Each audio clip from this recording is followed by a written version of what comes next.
ما هو اصلا عبد الله السعيد ده لاعب محترف، واحنا حاليا في عصر الاحتراف. ده طبعا نفس الكلام اللي قاله جمهور الزمالك لما عبد الله السعيد ساب الاهلي وحاول انه يوقع لنادي الزمالك. ومن حقه على فكره، انا اهلاوي وبقول لك من حقه ومن حقه كل واحد يدور على جيب. ما هو اصلا انا وهو وانت وغيرنا شغالين كلنا كده علشان الفلوس، لكن كل واحد مننا وليه طريقه معينه بيتعامل بيها. عبد الله السعيد سنه 2011 ساب النادي الاسماعيلي وراح مضى مع النادي الاهلي، كل ده طبعا علشان الراتب وعلشان الشهره، وكان بياخد وقتها راتب تقريبا كده من رواتب الفئه الاولى في النادي الاهلي. لكن عبد الله السعيد جه في 2018 وحاول يضغط على النادي الاهلي علشان يرفع له المرتب بتاعه، خاصه بعد تعاقد النادي الاهلي مع صلاح محسن في 2018، لان صفقه صلاح محسن حقيقي كانت صفقه مكلفه جدا وما كانتش طبعا تستاهل كل الارقام اللي اندفعت فيها. علشان يجي عبد الله السعيد بعد صفقه صلاح محسن ويروح يوقع لنادي الزمالك وهو لسه على ذمه النادي الاهلي، كل ده طبعا كان من غير ما اي حد في اداره النادي الاهلي يعرف عنه حاجه، او عبد الله السعيد كان مفكر ان مفيش حد في النادي الاهلي يعرف عن الصفقه حاجه، وبعدين يجي عبد الله السعيد ويراجع عقله تاني ويجدد مع النادي الاهلي. لكن النادي الاهلي طبعا كان عارف كل اللي بيحصل من وراه، وكان عارف ان عبد الله السعيد وقع لنادي الزمالك. علشان كده النادي الاهلي وقع على عبد الله السعيد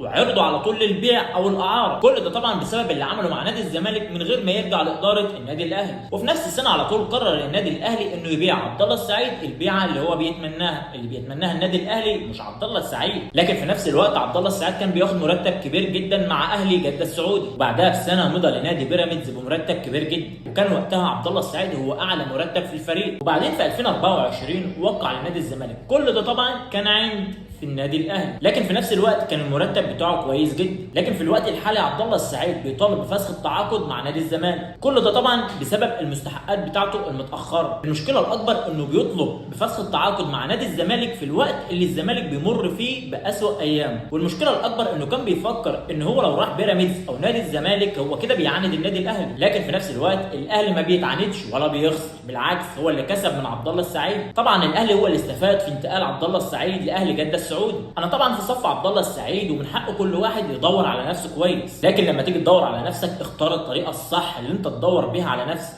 وحاليا احنا في عصر الاحتراف، ومن حق كل واحد انه يدور على نفسه ويلعب للنادي اللي هيكون مرتاح فيه.